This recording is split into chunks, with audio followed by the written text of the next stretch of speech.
Hello, welcome back. My name is Kevin Zdrill, the host of this podcast, All Eyes on Me, based on the true life story of Vincent Lilly and true story of addiction, recovery, and hope on his current book.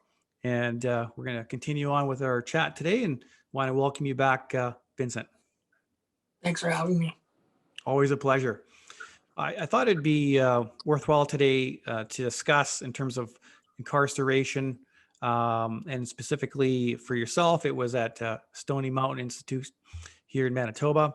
And for yourself, there were three occasions we discussed within your book when you were incarcerated. So I thought it'd be relevant in terms of talking more about that. So in the book, it says February 2003, a month etched forever in my mind. This was to be my first stint in a federal prison, and the day of transport from the remand center to Stony Mountain Institute was a totally surreal feeling. Your mind struggled to comprehend that it was really happening. It seemed more like a lingering, intense dream from the night before, except it wasn't a dream. It was very real. Can you kind of walk us through that day when you're at the remand center and being prepared to have that transport? Well, I think it was probably pretty, like, even when I try and think about it now, it's kind of hard to remember, but I guess the feeling of what it felt like will probably always stay, but it was definitely a feeling of fear, um, and uncertainty, right? Because you never know. I had no idea what to expect when I got there, and obviously I heard stories from people about what it would be like when you go there, and so yeah, I was definitely scared being transported over there. And then you get to the big gate, and once you get to the big gate, when you're heading in, is basically when reality kind of sets in and realize where you are, and you just never know what the possibilities are about being there. Yeah, that's something that you discuss in the book. Just pulling up in front of that gate, and for you, that was the realization this was happening. This was now federal prison, and you were going to be there. What was the first length of sentence? The first one was 28 months. Okay, so um, that was your first entry to Stony Mountain, and in the book it says that you had to go through the entry process for all inmates who are admitted in the prison for the first time, and this begins in the fish tank. Talk us a little bit about what the fish tank is and what that looked like for you. Well, I find it funny that the institution actually calls it that also, because I'm pretty sure that the name came from inmates. Inmates had started it because when they say fish tank, they mean, like, it's like where the new guys go. And so yeah, that's basically what it was. Is that if you were new, you come into the institution, that's the first place you go. That's where they have all the intake things for the inmates, and they get them. They teach them about what the rules and stuff that be having to follow when they do enter into general population. And so yeah, it's basically just all the new guys on one range living together. And that was about 90 days you spent there? Um, yeah, I think that's what the original plan is for most of them, is to spend 90 days there, but it can be different for each inmate depending on their situation. So for you, you spent your time there getting sort of acquainted in terms of the expectations within the prison. Um, and then before you got in general population. So in the book, you mentioned that it's a learning process too. You get in, you have to sort of learn the unspoken kind of codes and expectations. And one of the big challenges actually was during mealtime, just in terms of where to sit, what the sort of informal protocols were among the inmates. Yeah, like, you mean like in the dining room, you mean? Mm-hmm. That's right. Uh, Yeah, that was a pretty interesting situation because it's literally like out of the movies where it's like a big huge dining hall area where all the inmates go to eat, and they have the big food counter, all the plastic plexiglass to cover the thing, and then all the workers behind the counter, and then there's the big line where everybody has to line up. But in this dining hall, I guess the gangs, I guess they had their own little seating setups in there, and so if you're new coming there, you didn't really know what the rules were. So I had seen there had been quite a few incidents that I had seen between new inmates and gangs. If you end up walking through the tables and trying to take a shortcut, it was never a good idea because they don't like people walking through. So yeah, there was basically everywhere you went in the jail. There's all these little rules that you have to learn from people, in order to just make your stay there a little bit more quiet. So in the book, chapter 15, A New World Order, you mentioned that time, it's something you have a lot of in prison. You said that I found out that quickly, that boredom is immense. Every hour of your day is accounted for and dictated by the prison. A lot of monotony. So how do you find that you pass time in prison? Because as you say, the days are long and repetitive. Yeah. I think the best thing that you need to do is just try and get into a good routine of doing things right. And just like every certain time of the day you have something that you do all the time, and then that way it just becomes second nature. Once that time comes, you know what you're supposed to be doing. Mm-hmm. So they do have things like programming.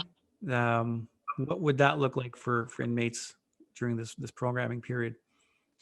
Well, like they have in the institution, they have I guess they have work hours. So work hours consist of from 8 a.m. to 4:30 p.m. And so those are the hours when the work and also the programs take place. So basically, in the morning, they have breakfast at 7 o'clock in the morning, and then 8 o'clock, then the inmates that have program or have work can go to their jobs or their programs, and then basically just kind of like come and go in between with their breaks as the day goes on until 4:30, and then the day is kind of over.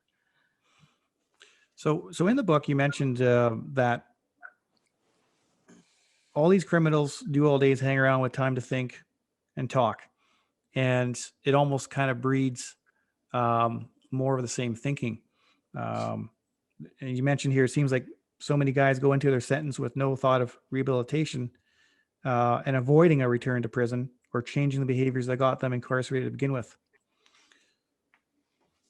Yourself having been through that, what would be for those that kind of want to break that cycle? And I've spoken to people that have family going to federal prison, and they're fearful that this is going to become a lifelong pattern. What are your thoughts in terms of suggestions that you could help that would maybe get them to avoid repeat returns? Well, I mean, as much as the prison always tries to say that they're there to help when the inmates are released, it was never really didn't seem to be the case whenever I was released. Like they would have things set up as much while I was there, but as soon as I was to be released and got out on the street, the resources just weren't there for us. So I think for the inmates, they need to just have that drive to want to change, and they need to look into a lot of stuff for themselves before they get out and have those resources there when they get out, because that's what it all boils down to, is that when you get out on the street, you have to have change when you get out, instead of getting out to the exact same thing that you're always used to. That's a good point, because in one of the chapters you mentioned that when you were released after your first sentence, um, you were cycling right back in the same direction.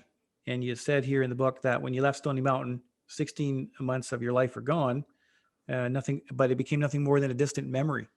So to me, that just sounds like it didn't do anything to kind of persuade you to change what you were doing. You just kind of fell back into that. So it kind of speaks to what you were just saying: people, places, things, and change environment, and having those resources there. Yeah, I mean, you like it's hard to expect people to make change when they for so many years they do the same thing over and over again, and then they get released into the same environment. It's hard for you to make change even if you really want it to, you know what I mean? It's you need to have those that little small period of time where you can have uh, time to adjust in the community without those outside people trying to influence you to get back into things. So from your perspective, any specific things that would help someone coming out of prison immediately when they get in the community to help them with that change? I think I would definitely say for sure that it would have to start with some sort of addiction um, resources, because obviously a lot of the people that are there because of that. They're there for problems with alcohol or problems with drugs. So I think that they should probably look into that, because then if they look into like some meetings or some programming, they can get in touch with some people that can guide them in the community, and have a little bit more of an understanding of what they could do that'll better help them when they're in the community. Because when you get out, like depending on how much time you do, but when you get out, it's like being shell shocked. So it's like you're kind of in a daze, right? And so it's really easy to kind of just fall back into things, and then later on catch yourself, and then already it's too late. And part of that, like you say, depending on how much time you do, and depending on how you do your time too. In the book, you mentioned about segregation. Um, in particular in the book, intensive monitor range. Um, so for yourself, you said you had gone from having freedom during the day within your range to being locked down alone behind a solid metal door inside a 10 by 6 foot cell, 23 hours a day. What is that like when you have now even more confined freedom? Where are your thoughts throughout the day, and you become more hypersensitive in terms of just the sounds around you? Well, at this point, pretty much it becomes a mental game, and clearly these individuals that are in these institutions are not there because they have the strongest of minds, and so you're basically left there to face yourself in those times. Or basically 23 hours of lockdown, and you get out for an hour for a shower or hour for the yard you choose. Basically it becomes a mental game, and uh, you know it just begins to break you down, right? So I think, yeah, it's definitely something that changes you forever, because yeah, that's why I find it funny about people when they talk about this quarantine out here in the community. And yeah, of course, I do understand it is pretty severe for people who haven't been incarcerated. But when you're locked in like a little room and you can't go out for those long periods of time, and you're just left there with your thoughts, like it can get pretty pretty messed up, because just all you're left with your thoughts and your imagination. And so yeah, it's and then you got the other inmates that are around that don't help the situation. They're screaming and banging and and just yelling stuff, and it can get pretty ugly. And even the time that you mentioned, the 1 hour a day where you get out, it's not like you're out. If you take that shower, you're still in a cage. If you go outside in the yard, you're still in a cage. Describe that. Yeah, yeah. Obviously, whenever you leave your cell, you're handcuffed. But even when you go to the showers are a little tiny, like very small shower area, like a little tiny, like you could almost touch the walls without even putting your arms out. So it's like probably like, I mean, like a 3x3 um, shower, and then they lock you in a cage. Like the cage goes over the front of it for the shower, and then if you go outside in the yard for an hour, they're like dog kennels pretty much. When they bring you out there, they're like a bunch of cages that are put together, that are boxes that are like chain link fences. They're like cages made out of chain link fences, kind of like. And so it's like a square, a box that they put you in of a chain link fence, and it's like being in a kennel pretty much. So all of them are attached, and then so it's like in jail when you see it on the movies, how they show it, and it's pretty. It's kind of intimidating, you know what I mean? Because just like everywhere you go, you're just being locked into a different cage. Very intense experience. And in the book, you mentioned that as you came through your final sentence, um, you had lost interest in doing time, locked up and sitting inside a cell or segregation. So there's an interesting point. You said you had lost interest in it. What does that mean to you? What did you do to look at it differently? I think it's like all these people who are incarcerated, they're all going through the same struggles in a sense, and um, yeah, they just I think it's like what I said before, like God always keep introducing you to the same thing over and over again until you learn the lesson. A lot of these people, they just stay stuck. They're just not willing to face themselves. I think that's what it comes down to in the end is that you got to face yourself instead of getting placed into an environment where you're so afraid of everything. Well, not like afraid, but yeah. So when you're so afraid of everything around you and you're trying to protect yourself from everything around you, not even stopping and realizing that it's not even about what's going on around you, it's about what's going on inside of you. And until you start to address those things that are going on inside you, then pretty much you just you stay stuck in the same cycle. And for me, I I had the right series of events to happen to me in order to allow me to see things more clearly, um, and allow me to start to face those things that were going on inside that ultimately are what got me to where I was. So essentially, then you know while you're doing your time and you're coming up for your release internally, you could start doing the process to start that change occurring prior to your release. So you're in a better headspace, more prepared to reintegrate back into the community. Yeah, because I mean, you got to understand it sucks. Like it really sucks, and it's really hard to actually finally realize in the end of all of what you've been doing, all of what you've been doing wasn't caused by anybody else, by your own doing. You know, it wasn't anybody else. Once you come to that realization, and then you start to actually reflect on everything in that frame of mind, it's so much different than reflecting on things in that frame of mind where you're still blaming people.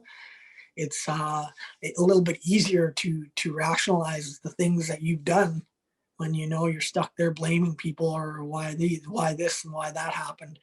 But once you're left there to face yourself and realize that you're the cause of all the things that you brought you to where you're at in your life, it's a lot easier to understand it once you just admit. Basically, that's the first step, is just admitting that you are the one that got you to where you are today.